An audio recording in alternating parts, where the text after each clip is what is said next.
Welcome to Bring Out Your Badass Self, a movement to break your negative thoughts and habits and instead focus on building each other up and encouraging fearless authenticity.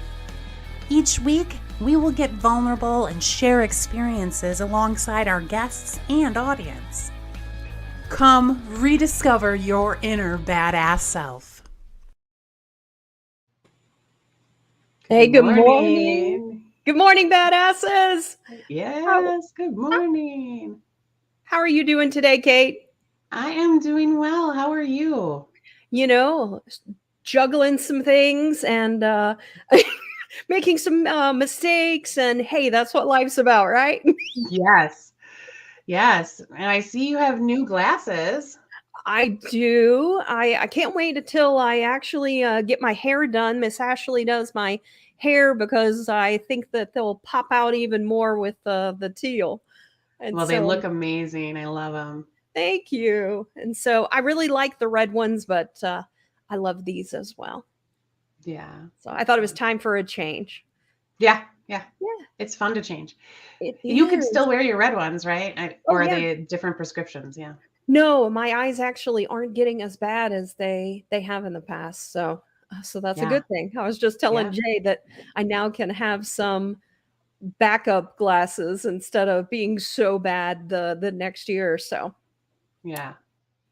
And so it looks like Carrie said that she asked if we had started because she can't see anything. And so I'm not sure what's going on there, Carrie. But Stephanie, I show that you were on. She said, good morning. Are you able to see everything? So can you just let us know? And maybe Carrie, maybe restart or that typical IT thing, restart and refresh.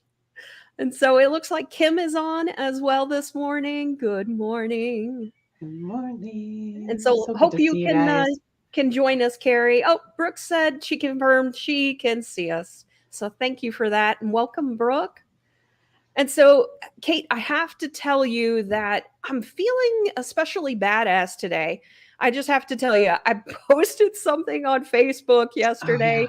And it blew up, and I had no idea that I was going to get that type of reaction. It was honestly just so awesome to see people loving the message of self-love. And it was just an amazing feeling to just hear from everybody and then love everybody back. Yeah, it was great. I loved seeing all the positive comments. I had a sense that that was going to resonate with people because it was a vulnerable thing you did. You know, you posted a picture of yourself in a swimsuit, and you were like, "I'm not hiding." You know, and this is me, and we all have things we may not like about our bodies, but you know, we still have to love them because they are what we are. Exactly. I mean, I was like, yep, I got a big belly. Hey, I got some stretch marks. Hey, guess what? I also have other things. You know, I got 30 pounds of boobs. So, right. This is who I am. And luckily, I have an amazing husband that loves me for just who I am. And I love me for who I am. And that's really what it's about. So honestly, it really is. And you can't, and it inspires other people, to either attempt to gain that confidence, like Brooke just saying, I love that. Wish I had that confidence. Brooke's amazing. So, girl, work it. Yeah. Just do it. Just jump. Yeah. And then good morning, Eric. And so I love he always says good morning or good badass morning. I know. It's so great. So yeah, please continue to say hello. Let us know you're here. If this is the first time joining, add that white heart, please, so that we know, because we love to say, an extra hello to our new folks. But it's so wonderful to see our community and all of our fellow badasses. That's right. It's about making a movement. We're about making a movement of badass people that love each other, that get vulnerable together. And I want to sort of point out that I have discovered that we have some lurkers, some people from that post yesterday. I had people that were like, hey, I've been watching, stuff that you guys have been saying. I just love it. And so I love that we have lurkers. I would love it if you would also just let us know, just a quick hello. Hey, I'm here. We love to hear that, even if it's after the fact. I do have to say that I love the lurkers as long as you're loving. I've been getting some military bots, and please, I've been laughing at, I have a military bot that I always get the same thing. And yesterday it was like 12 hours after I posted this, I got the military bot. It's always guys in military suits. I don't know why, but they always say this exact same thing with a bunch of roses. And I was like, hey, it only took you 12 hours. You're slacking a little bit here. And so, we have a new person. We can't see you, by the way. So if you could go to StreamYard.com/Facebook. So Facebook doesn't allow your name to show up unless you give StreamYard permission. So if you could go do that, that would be great. Or maybe it's StreamYard. I'm not sure who's in control there. But StreamYard. Okay. Yeah, exactly. You got to give StreamYard permission when you're on Facebook or LinkedIn or YouTube. And hello, Evan. He's jumping out, letting us know he's here. He said, happy Friday. And good, Carrie can now see us for the moment. Let the healing begin. I love that. And so today we actually have two special guests. We didn't tell you who they are. We previously interviewed them, and they are our youngest guests to date, and they'll probably be our youngest for all guests that we probably have as we continue our show. And so today's episode is number 13, and some people feel that number 13 is unlucky. I say it's lucky.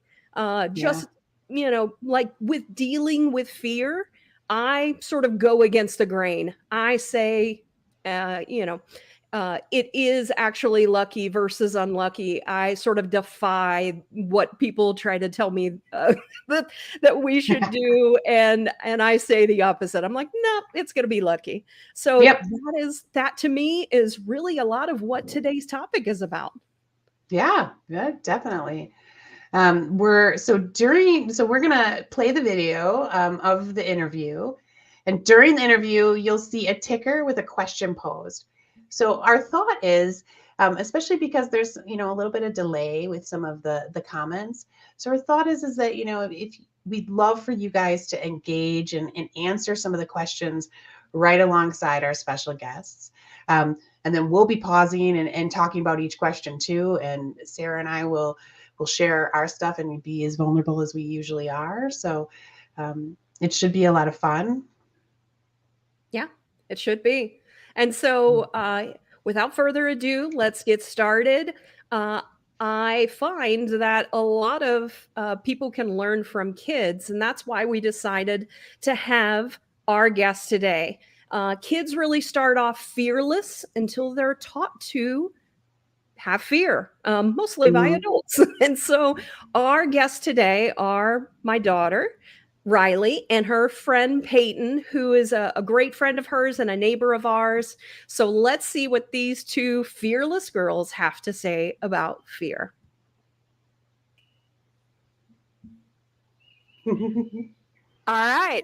I'd like to welcome my guest today. We are going to be talking about fearlessness. And so can you both introduce yourself? Hi, I'm Peyton. What's up? Hi, I'm Riley. All right, awesome. And so today we are going to be talking about fearlessness and also fear. And so let's first start off with, can fear be a good thing? Maybe Riley, can you go first? It can, because whenever you're in bad situations where it's like life or death, it's like then you need to be scared so that you know how to get out of that situation and stuff. Yeah. Would you like to talk? Sure, why not? Yeah, fear can be something that's good in your life because if you're scared of something, that's just gonna make you want to do it more, like different things that you do. You could be like scared of heights and like you still want to ride a roller coaster or whatever, and like your brain might be like, oh my gosh, I'm so scared, but then you're like, wait, I want to do that though, and then makes your brain all weird and fuzzy. Perfect. All right, I'm going to stop it there. And so, Cate, let's talk a little bit about the purpose of fear. And so, before we get into our next question with them, you have any initial thoughts about the purpose of fear, the root of fear, and can fear be a good thing? Yeah, I think, fear, like guilt, can have a positive aspect to it. Like Riley was saying, you can, fear can actually help you stay safe. It can help you learn about yourself more. Fear is often a primary emotion when others are a secondary, right? Right. Yeah, absolutely. And I mean, there's purpose in fear. And so I don't know if people have heard of this particular concept, but it's the reptilian part of our brain that is meant to react and have an instinct. It's to protect us. It's to make sure we're secure. So that's really the purpose of fear, is to help keep us safe, to help us identify danger when there's there, and that's a good thing, because we need to be able to protect ourselves. And so as we continue on, we're going to talk a little bit about the things related to overcoming fear, but also some of the good things related to fear, and also sometimes the negative things related to fear, because a lot of people equate fear to negativity, but it can actually be positive, and each of those responses can actually be a good thing. So we'll talk about that a little bit more. And there's a huge difference between, fear, like physical fear, and, living in fear, right? So we've talked about this a few times in previous episodes, but when you're living in fear, you're really letting your anxieties and your overthinking and maybe your inner critical voice guide you rather than love, right? So that's, living in fear is so uncomfortable. But, fear itself, like we've just said, doesn't have to necessarily be a bad thing. And sometimes it can actually be pleasurable, like, thrilling. Yeah, exactly. And I think the girls are going to start to talk about that. So if anybody has any thoughts about that, we're going to continue with the interview. And so the next question is this. I like it. Can you give me some examples of something you feared and you overcame? Maybe Peyton, go first on this one. I did not know how to do a back handspring on the trampoline or the ground, but my amazing friend Riley here, she taught me, and basically what she told me was like, there's things that could happen but like not really happen. It's just things that's in your brain. And for me, I had a mental block in my brain or whatever, thinking that I would die or break something in my body if I did it. But I actually did it, and I did a backflip before I did the back handspring. So, and then also she was just like, "Wow, that was really easy. I can't believe I couldn't get that the first time." Yeah, now I can do like 5 in a row. That's awesome. So Peyton was having fear, Riley. Could you relate to that fear? Definitely not. I feel like it was really easy for me to do a back handspring. It took me a little while, but there was just no fear. I was just ready to do it. There was no fear for you. All right. Well, what did you do to help her believe she could do it? Well, mean. Yeah, I was mean about it. I was like, well, I can do it. Why can't you do it? And she just like, yeah. And what was that? I pushed her. Yeah. So then I was just like, I most definitely did that. So then I was just like, okay, well, what would happen to you if you fell or fell off the trampoline? How could you do that?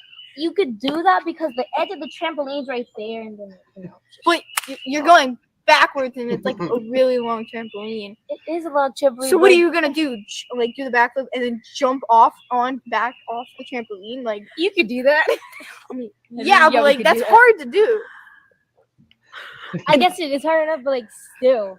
you could still like be in the wrong spot, land wrong. One time she landed wrong and her foot landed like in a little hole. And then she was just stuck there and she was like, ah! And then, like, I got out of it, but like it just like it was still scary because like I don't know what she did. Like all we know is that she just had her foot in there. She fell through it, and we thought she was gonna. And I thought she was gonna actually like fall right through it. And then like there's a hole like in front of the trampoline, and one of my friends fell through it and like fell onto her head, and she started to hyperventilate. And I was like, okay, we're done with the trampoline. We're done with that. But like after a little bit, she was just like, let's just get back up the trampoline. I was so surprised about it. So that didn't scare you so after seeing all of those things, that then didn't scare you the next time you then did it? Wanted you? What about you? Yeah, because like after you get it once, you're gonna feel it. It's just gonna like be there, and you're gonna remember it more often. And like I don't come to the trampoline all the time, but like if I could come on the trampoline right now and just do a backflip. And good. So right. All right, we're going to stop there for a second. So we're going to go into the next question here in a minute. And so, Cate, let's talk a little bit of they actually had some really good things in there that they were talking about. And so Riley was, like, okay, you can do it. Like, what's the worst thing that can happen to you? And I know that you have an example of something that you feared that you, how it is you approached it. And so do you want to talk about that a little bit? Yeah. So I actually have a couple of examples. I thought of another one. So I, was very interested in getting a tattoo on my head. But I was terrified of the pain. And so I thought it through and, just really asked myself, because once you start something like that, you can't stop, right? So once the needle goes in, you have to really be committed. So I made that choice and jumped in, and 9 hours later, I had the tattoo that I wanted, and it was, 9 hours of pain. It was scary. It was very scary because, you're just in constant pain to get something that you want, knowing that it's temporary, but it really kind of pushed you to push me to the limit in a lot of ways physically. I got to tell you, that's fucking badass, because when you told me that and you showed me, I was like, what the hell? And you said that there were men that were like, just big burly men that were looking at you going, fuck. Yes. Holy shit. Yes. And ones that had tattoos, so they stopped by, and they were like, you're doing that all right now. They had, some of them had less than I had, or they had, full heads, but they were like, I could only do that for like a half hour at a time. How long have you been sitting there? And I'm like, 4 hours. I got 5 more to go. Yes. I remember you told me that like the first moment it went in, you were like, oh shit, I am not sure I'm going to be able to do this. And you just had to really just focus in like, okay, I'm going to do this.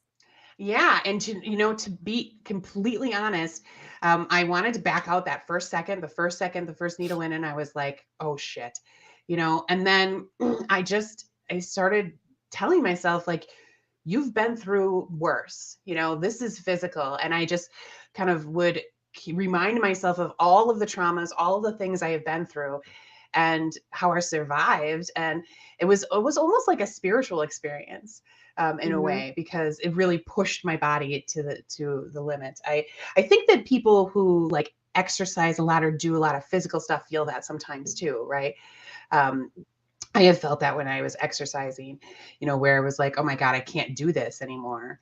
And you like push yourself a little further. So it's similar, except it's a little, it's beyond your control when you have someone putting a needle in your head.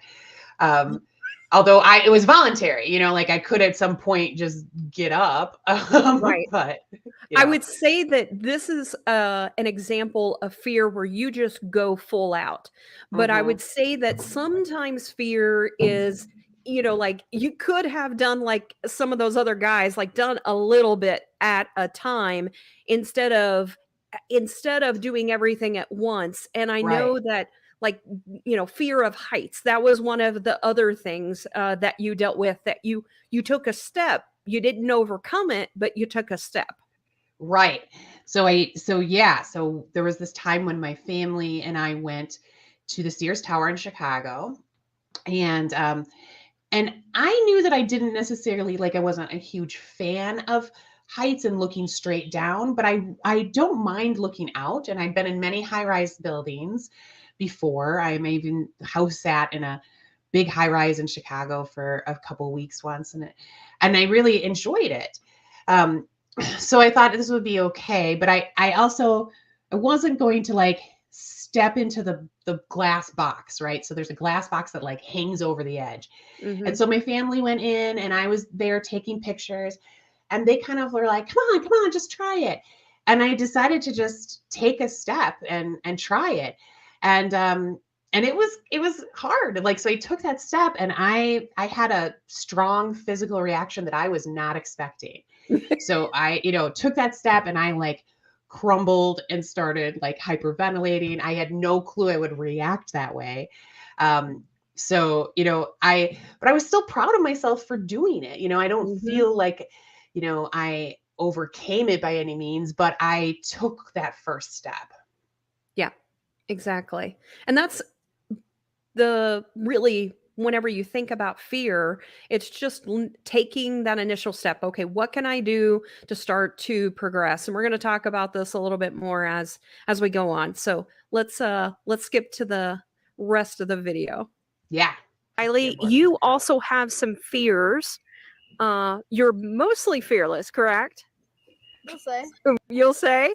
But you do have some fears. And so can you tell us about one of your fears that you do have, and maybe some decisions that you have made to try to overcome those fears? So I am terrified of clowns. I hate them. They're creepy. They're terrifying. I don't like them. They're nasty. I don't like them. They're nasty. They're But when I was younger, my mom would put me in like these Halloween costumes of clowns. Oh dang! I literally hated it, but like after a little while, I was like fine with it. But like it was me, so like I wasn't scared about me. Yeah, scared of myself. But like it's probably like other people. Yeah. So your mom pushed you into just being a clown to try to get over the fear. Yeah. She said. Sounds like a super mean mom. Really does. And then also we went to a Halloween haunted house, and I thought it was gonna be like one where they just like they pop out of you and it's just like some scary thing. But of course, my mom brought me to a clown thing, and I was just like, Mom, how dare you? But there was a clown that had a no, it was on stilts and also a chainsaw. Yeah, chainsaw. A chainsaw. And my dad, he freaked out, and he like held me in front of him like this, and he was just like. So he was scared too. He hated chainsaws. He said, "Take your child. Take my child." He threw me at. And I looked at it. Oh my goodness. Oh my goodness. That's sad, man. That's something. So this is, for me, this is funny. Riley is scared of clowns. And I said to her, I said, okay. And you have to understand, Halloween is like our favorite time of the year. And so we have this 7-foot clown out front. It sits there, it goes like this out the front. And so she's like, Mom, I hate clowns. And I kept getting these little clowns, not knowing this for the longest time. So, okay, Riley, I was like, let's think about what, this fear that you have. I said, what if you are the clown instead of being scared of the clowns, what if you scare people and you are the clown? So I ended up getting her a clown outfit, and she was an amazing, scary clown. But it's those little things. It's that steps forward of how we can overcome a fear like that. Yeah. And that's just like me taking that step and you helping Riley kind of control the aspects of it and take, so that's exposure therapy. You know, there's a whole philosophy out there that, you know, if you want to overcome a fear, you know, you expose yourself to the thing you're afraid of in a safe environment, you know, and you do it slowly until, you know, you can handle it a little more. Exactly. And a lot of people, and the kids will talk about this. Sometimes some of us are like, you're scared of clowns, you know, like there's different people that are scared of different things and you just can't really relate. And so it's then figuring out, okay, why do I have this fear? What can I do? What are the steps that I can take? But it's also about what you can control. And I think, you know, Cate, that's really the key point that you just said. It's what can I control in the moment? And we'll talk more about this. And so we're going to finish out the rest of the video with the girls. I want to make sure that some of you take a moment to sort of watch Riley's face as Peyton mentions a couple of things as she points out some of the things that she does that she is fearless about, and watch Riley on how it is she reacts to the things that Peyton feels fear less about, but Riley sees fear. And it's fun to sort of watch that dynamic. And then at the very end of the video, they're going to have some fun and show you guys some of their talents and some of the things that they do that are fearless. So we're going to play out the rest of this. So, all right. So how about, what is the thing that you have done? And I didn't tell you I was going to ask this question. What is the thing you have done in your life that you think a lot of people may not do, or not, you know, a lot, but you think that other people are scared of, but you actually have done? Backflip. A backflip? On trampoline, just for y'all, because she cannot do a back handspring and save her life on the floor. I mean, I did, but like, I literally severely fell and on the ground. It hurt bad. But like, when she first taught me, it was like super easy to do. Uh-huh. Super easy. So what about some other things that you guys have done, like roller coasters? Oh, I have something. Whitewater rafting. Yeah. A lot of people don't do it, but I thought it was so much fun because I went because they can't swim. Or they just don't like jump. It was but it's really fast, and I went through the Olympic section, and it was so much fun. But like, I went with my dad, who had like 17 heart attacks. Like, no. My mom, she's afraid of heights, and since she is, there's no roller coaster she will ever go on. But this one, I convinced her to go on, and I said, "It's a baby ride, Mom. It's not that scary." Because to me, it wasn't that scary, and hopefully to her, it wasn't that scary. If you went to Six Flags, it's like the old abandoned car ship, the old abandoned. I don't think that's there anymore. Is it? When I was last there. I didn't ride it. It may have been the closed. last time I was there, it was there, and I made her ride it. I'm like, you know what, Mom? Because my brother and my dad went on the Superman ride, which goes up and down. I didn't want to do Superman. I thought I was gonna die when I was going. I was in the line like, I ain't doing this. What, Superman? The Superman one. It was so much fun. Like the new Superman one that goes like all the way up and then comes crashing down. And then you go like backwards on your head. No, not that one. No? That's another Superman one, but not the one I'm talking about. I don't know. Oh. But yeah, there's one Superman one go all the way up and then like you go up super, super slowly and then you like crash down. It was so Goliath? I don't think it was Goliath. Are you talking about? I don't even know anymore. But like, yeah, so my mom, I've made her ride this ride with me because she was just gonna be standing in line the entire time waiting on me to get off. So I'm like, you know what, Mom, you're gonna be on this ride with me because it's like that was probably like my 5th time riding on it, like in a row, waiting on my mom, my dad, and my brother. And we went on it, and she had her glasses on, and it was like, oh no. And it was going up, and she thought it was gonna go down, and she's behind me grabbing my shirt like. What did she say after she got off? she's like, I'm never trusting you again. I'm never gonna end any rides ever again.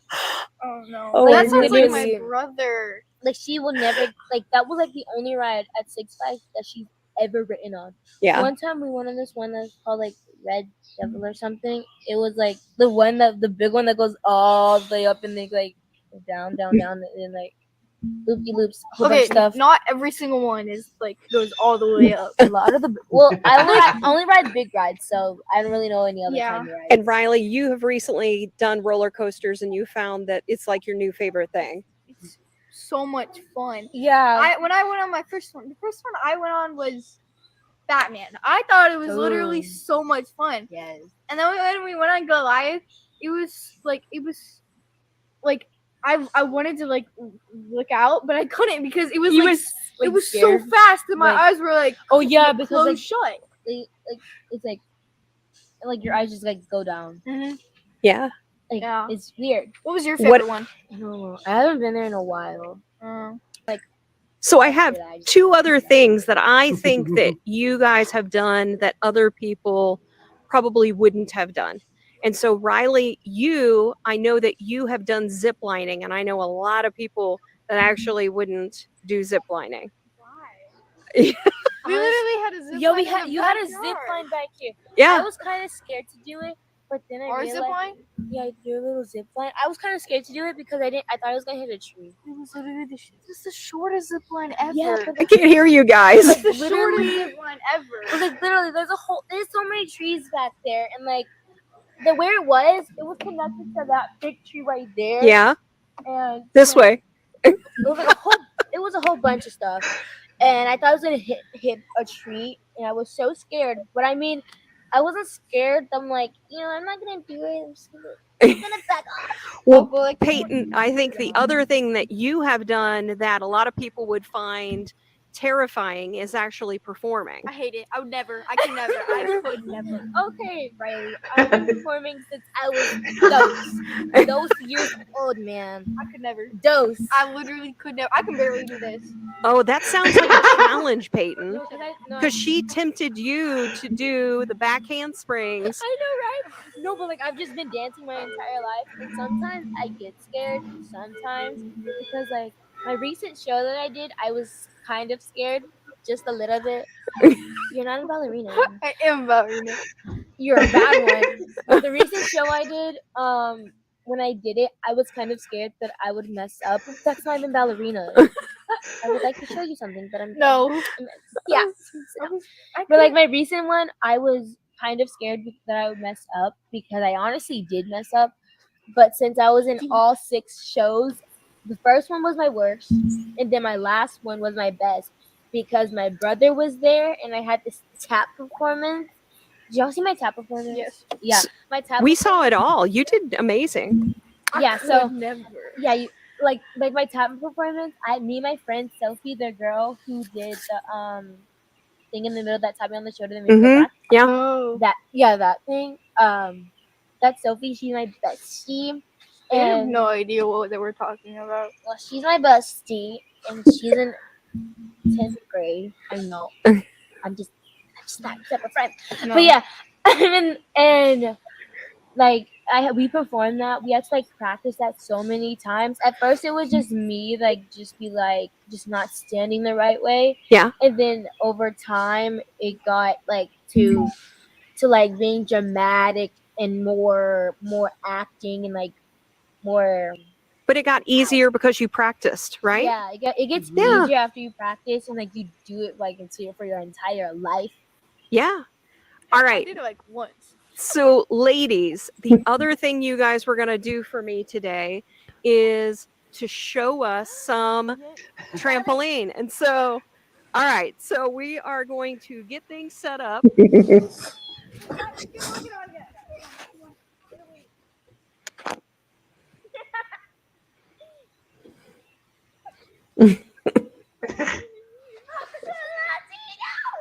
Okay, ready?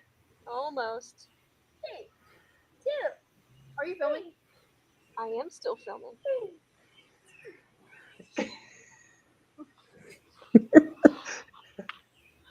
All right. So let's. She literally said, handshake. Oh, this is our handshake, guys. Ready? Oh no, that's Steve. Oh no, that's Steve. Oh no, that's Steve.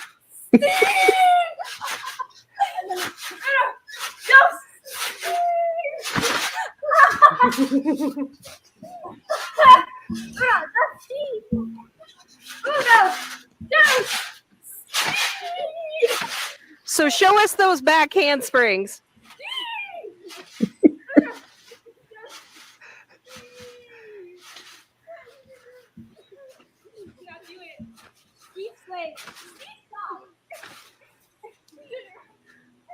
Back handsprings. Okay. Yes, that's the back foot.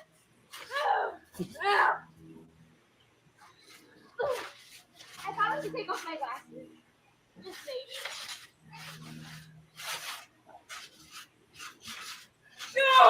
Now, Riley, you show us one of your tricks. What am I? Yeah.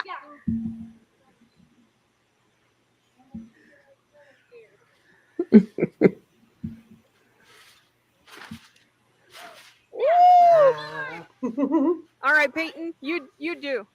Riley taught me to do this. I still can't do it, but like it's 4, but like.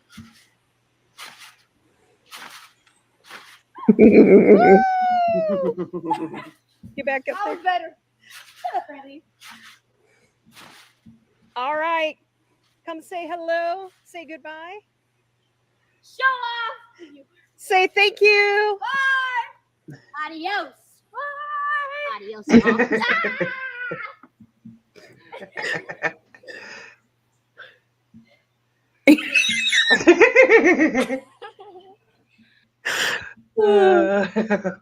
So it was so much fun to do that with them. There's so much energy. And I don't know if anybody has ever tried to interview 12-year-olds and keep them focused. That was a challenge.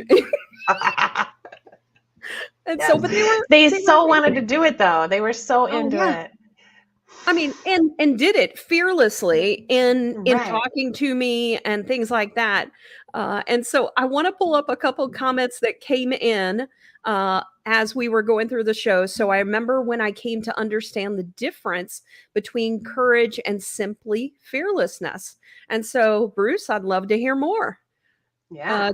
Carrie says, if you're a Gen X, Stephen King ruined clowns for us all. Isn't that true? So true. And Stephanie said, pure joy in these girls. I love it. And then welcome, Carmen. She said, I love them.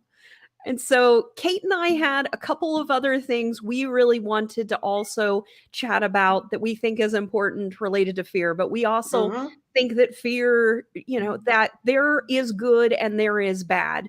And there are really 4 types of fear. And the first one has to do with flight.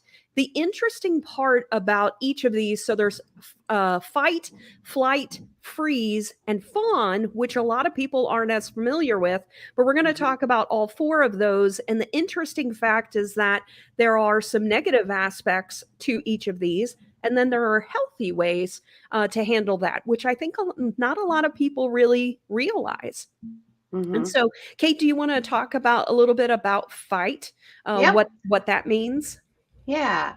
So fight is really about survival. Everyone has kind of heard of fight or flight, right? But many times it's a trauma response that stems, really from a belief that you need to fight to get what you want or what you need in that moment. So it's really safety and security, and when it's trauma related, it's often because you wanted that safety and security in the past, when you were in that situation. But the healthy version of fight is setting boundaries. We've done a whole episode on setting boundaries. So if you know that something causes you to feel that fight response, you can set a healthy boundary around it. Yep.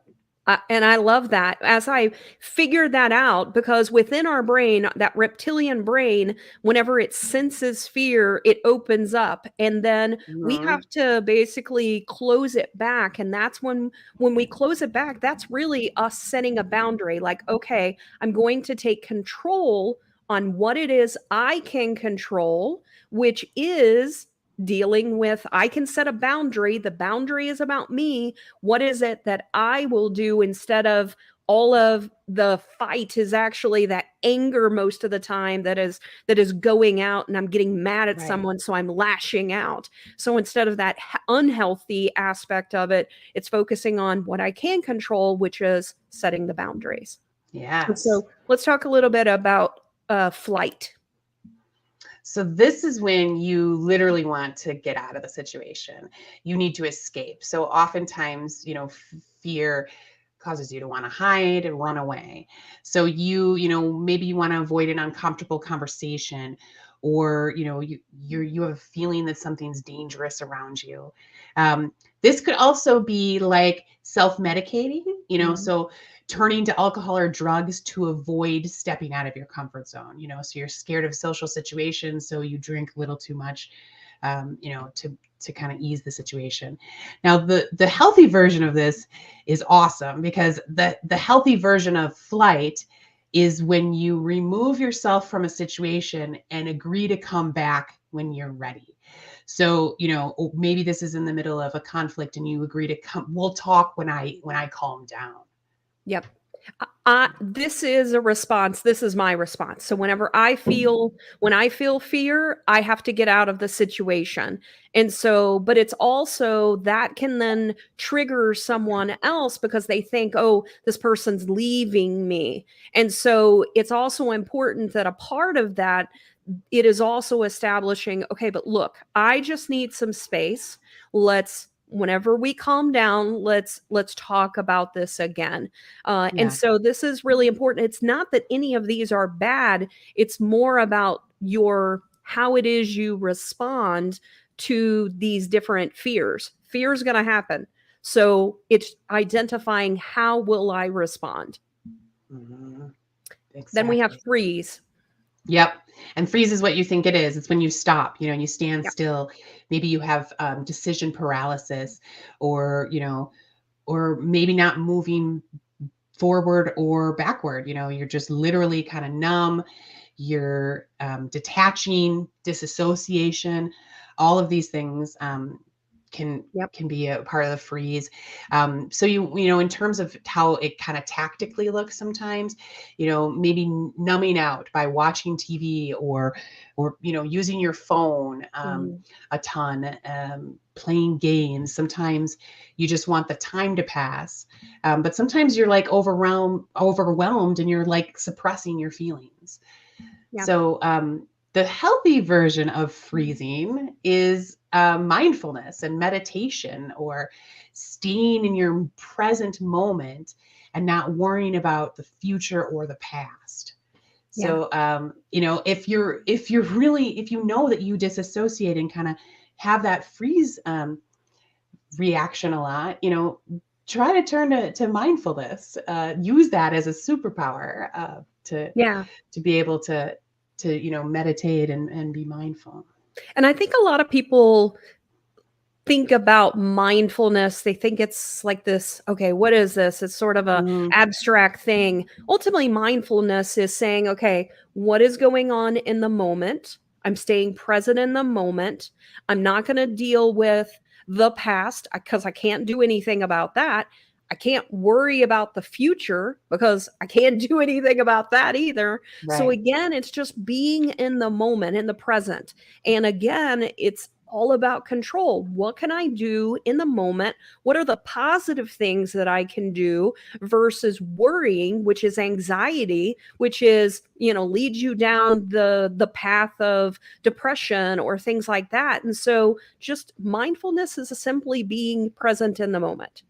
And then the last one is fawn. This is actually my favorite one. And I think because a lot of people don't realize what it is. And I want to talk about this one a little bit. So fawning is really for our people pleasers. And I don't know if you guys remember in the past, we talked about this, and this is something that I understand, I can empathize with, but I am not that type of person. So, but I understand how people can get to that. And really it's because people are become sort of used to putting their feelings aside and focusing on other people's needs instead. And a lot of times you might see this with a narcissist. So the person that is connected to the narcissist. So if your narcissist was your mother, or your narcissist was, your husband, they get you to fawn over them. This really can manifest itself into codependent relationships. You want them to need you because you need them, because you think you're not good enough. And I want you to know that you are. And so this really can lead to abusive relationships. It's really that toxic relationship. The person fawning feels it's their responsibility to either take the blame or change the other person. And this manifests itself into no or little boundaries being set. And you have now invested all of this energy into what that other person wants. So the healthy version of this is having compassion for others, validating and listening to each other. And we take time to support each other. And we also don't take on other people's issues as our own. And so it's really about validating yourself, validating them in the same breath, supporting them, supporting yourself, letting them own their issues and you owning your issues. Yep, 100%. And you can see, we talked a little bit about how, fawning can actually lead to abusive relationships. It's really common inside the abusive relationship a lot of times because the person that is being abused is using it to survive the moment, right? So if I make them happy, if I set aside my issues, then I will, be able to survive this particular moment. I'm going to pull up Jesse. Hey, Jesse, thanks for joining us. He said, let them keep their problem. Exactly. Right. It's not your problem. It's theirs and they own it. 100%, Jesse. I love that. Yes. And so I'm going to pull up a couple of other things. So Carrie said, sometimes the scary thing about fear is admitting it, which can be harder to do than overcoming the fear itself. Yep. You got to recognize it. Some people, because you have a fear, that you have had maybe your whole life, maybe from a trauma, and the fear is it's the primary emotion behind a secondary emotion. Sometimes it's really hard to know the difference. So if something regularly makes you angry, but rationally that you shouldn't be angry, a lot of times it's time to kind of dig a little deeper and say, like, what am I actually afraid of? What is this about? Yeah. And I'm going to pull up Bruce's comment. So Bruce says, when I was fearless, I was just too stupid to realize how dangerous what I was doing to be afraid of it.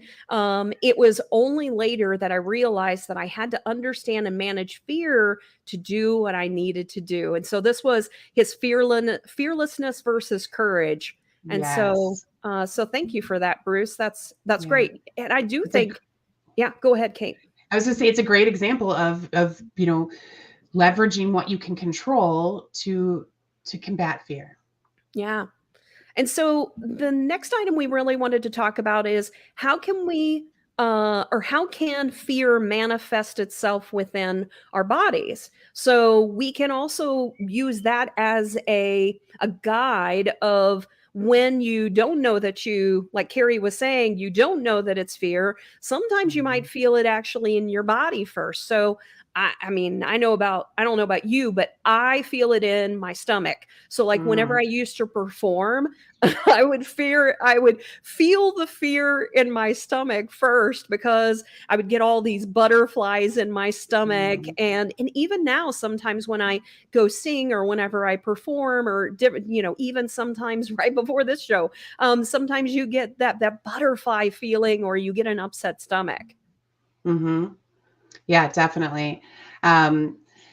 There's things related to your heart. You can feel your heart rate increase, your blood pressure goes up, those stress hormones when and fear actually, because of the stress hormones, there's actually releasing adrenaline. Yeah. And fear, I want to also just sort of point out that fear and phobia are two different things. And we won't get deep into this, but I want to make sure that people also realize that that when it interferes with your ability to function and maintain a quality of life or things like that, so it becomes an extreme, that's a phobia. Fears are common reactions to an event or something, but it's really that phobia takes over. It's a reaction, or it happens because you have the fear. So the fear happens first, then the phobia becomes something more. Yeah, definitely. So how can we break the barrier when we feel fear? Yeah. And so, I mean, that's really what it's all about. Yeah, look at some of the examples that even the kids gave. What's the worst thing that can happen, in doing that backhand flip? And so so backhand spring. And so what can happen to you? So what they ended up doing was really smart. They did it on the trampoline instead of on the ground. Let's go do it on the trampoline, because you're not going to die. You're not going to, in the trampoline, you're probably not going to break something, which is a fear on the ground. So they took those incremental steps to start to overcome that fear. She gained the confidence. Oh, I can do that, because isn't that fear? Fear is, I'm scared. I may not be able to accomplish what I am wanting to do in my mind. Right. Right. Yep. It's taking the thing that you're fearing the most, and figuring out a way to break it down into something a little easier. Exactly. The other example is on the clown. So Riley, I ended up helping her. So we controlled her story by changing the story. So instead of you being afraid of clowns, how about you be a clown? And so that's one of the things that we can do as well, is control our story by changing the story that is in our mind. Yeah. Yeah. And I have told other women that have been, raped or involved in sexual abuse to take self-defense classes. My mom put me in a self-defense class at like 13 or 14. And it was super helpful to give me some additional confidence. Yeah. And you'll notice I've used the word control a lot. It's about controlling your thoughts. And so the biggest thing to do is to ask yourself questions that are, leading you to the fear. And so I want to give an example, and this is me getting vulnerable today. So recently, my husband and I have been having a little bit of communication issues. And whenever I started talking to him, I was like, I said, I've been thinking about, like, what is it that we both are sort of fearing in our relationship? And I said, I get the feeling that your fear, when we're getting into an argument, is that you're fearful that I will leave you. And that's something that spawns from past relationships. For me, my fear is that as we continue to grow together, I'm a very deep person. And so I worry, will we have something in common as we get older, as we become less able to do things and we have to sort of rely upon our minds? But I think just acknowledging and figuring those things out, and both of these things, I mean, how many relationships are there out there that everyone has these exact same fears? Right. And I want people to understand that everyone has them. It's now figuring out, okay, what are the steps that we're going to take to try to deal with this? How can I reassure you? How can you reassure yourself that, look, I love you. I'm not going to leave you. And then what is it that you can do to help me to understand as we grow older? How is it that we can continue to grow and learn together? Yeah. Yeah, exactly. I have, and I think, what you and Jay are doing by being open about it, talking about it, doing something about it, is so much more productive than, what some people tend to do, which is, just ignore it because it's uncomfortable, right? Yeah. I have found one of my methods that I really like is to cope ahead. I'll give you a more recent scenario. This past year, my nephew Anthony almost died, and he was in the hospital. It was looking like he was going to die. Like he was in intensive care. And so I had to sit down and I had to say, okay, Kate, what is the worst case scenario? The worst case scenario is that he dies. And so I sat down and I said, okay, what am I going to do if he dies? How am I going to cope with that? And I literally wrote it out because I was so afraid. I was, I couldn't sleep. I was constantly thinking about it for several days while he was in the ICU. And by literally looking at what I was catastrophizing, right? Like I was afraid that if he died, I wouldn't be able to breathe. That's what I was really afraid of. Yeah. By being able to like look at it and say, okay, worst case scenario, he dies. What are my next steps? And planning those out gave me some comfort that, I know that I will get through it. Yeah, it's going to be horrible and I don't want it to happen, but here's what I'm going to do to take care of myself if it does happen. Exactly. And so I like that coping ahead, identifying, okay, if this happens, what is it that I can control? What is it that I can do in this situation? And interestingly enough, every time I have done this, the thing I was afraid of did not happen. So it's almost like a little lucky thing for me too now. Where I'm like, I do that too. It's so weird. Yeah. It's like, okay, now let me focus on, okay, well, if this happens, how will I handle it? And then it doesn't even happen. It's like, okay, well, I worried about that for nothing. Right. But but at least you're going to worry anyway. Right. Yeah. At least I've figured out a plan. Yeah. That's the thing about fear. That's the other message I wanted to get across is, we all have them. Like you all have fears. We all have thoughts, you have them. It's literally all about how you react to them. Right. So it's totally okay to worry about something. But to let it consume you or change you, that's the problem. That's where you want to find a tactic that resonates with you so that you can move on and stay mindful. Yeah. So I'm going to share my mom. She said thunderstorms. So my mother was scared of thunderstorms as we grew up, but her coping mechanism was she was like, I don't want to pass this on to my kids. So she would have my dad take us out on the porch swing, and we would swing as we were listening to the thunderstorm. So I love thunderstorms. Like it was a joyful thing for me, but she didn't want to pass on that fear that she had, even though she knew that it was sort of irrational, but it was because that's what she was taught when she was younger. And that's the biggest thing, is that a lot of times fear are things that we have sort of been taught for some reason to fear something. But I love the fact that she was like, I don't want my kids to have the same type of fear. I love that too. That's wonderful. So let's talk a little bit about, we're going to end some things today talking a little bit about fear that is pushed onto us. I ended up doing a little bit of research, and I found that in 2022, people were asked, what is it that you are very afraid or afraid of?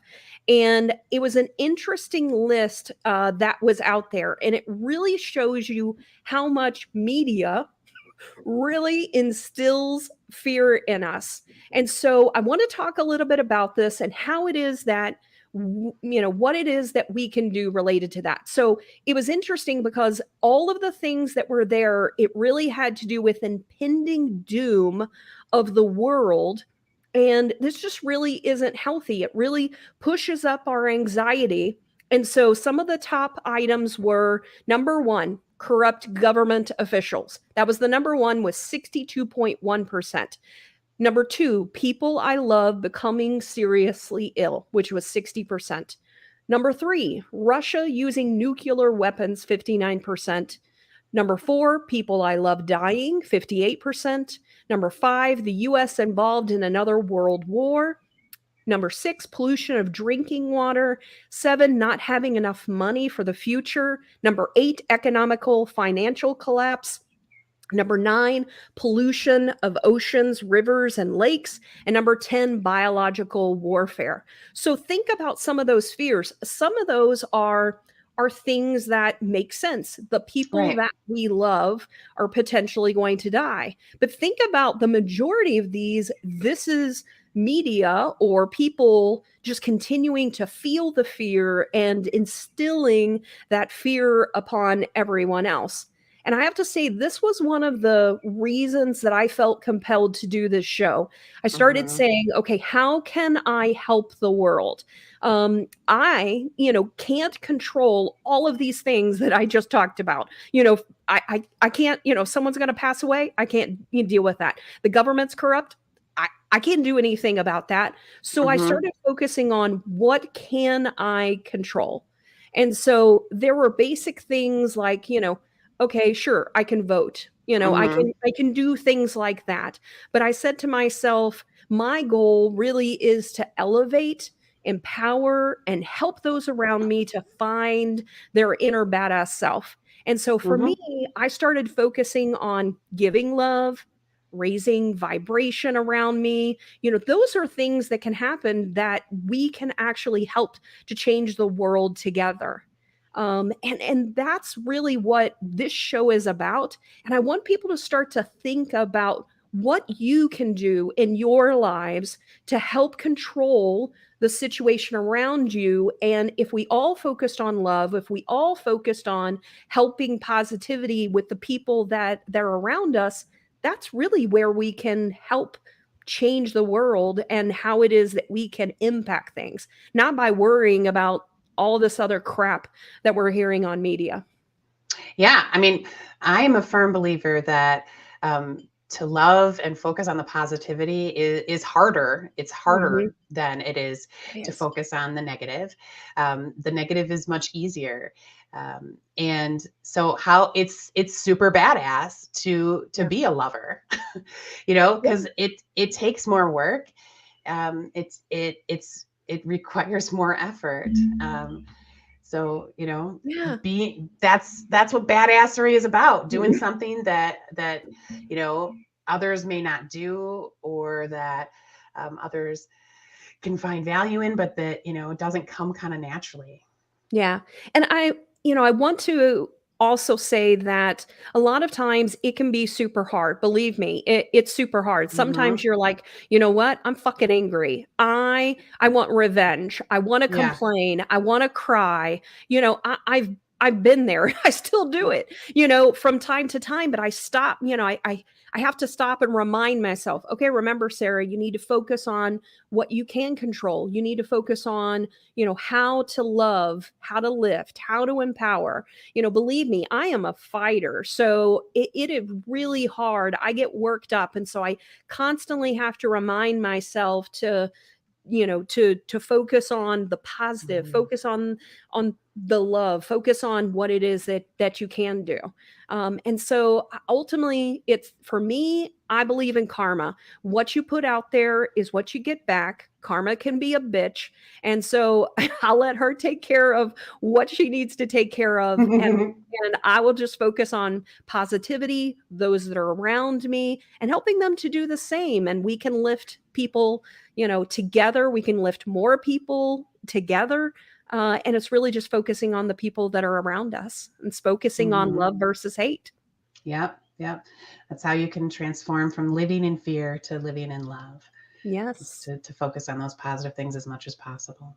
Yeah. And it's not a 100% thing. Like, we're all human. Just like Sarah said, you get sucked in sometimes. You get pissed off. You get irrational. Like we all do. You make mistakes. Yep. But if the majority of the time your intention is to love yourself, love everyone else, then that's going to help. That's going to make a difference. Yeah.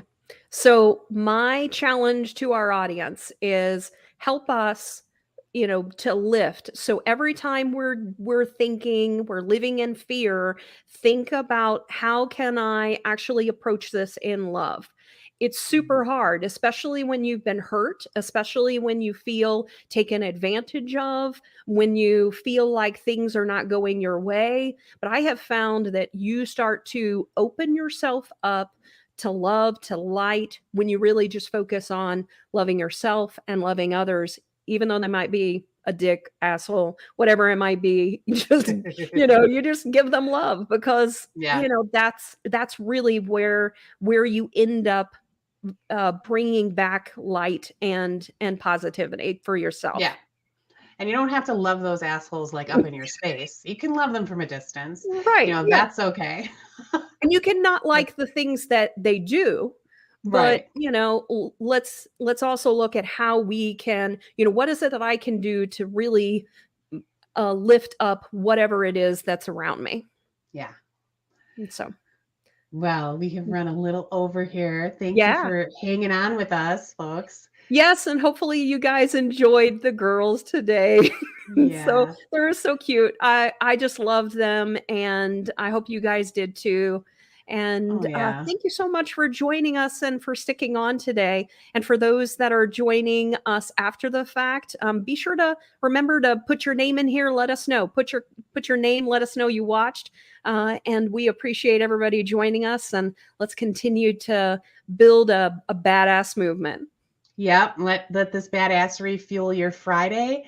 And I hope you all have a wonderful weekend and kick-ass week next week. And see you next Friday. Thank you, everyone. Thanks.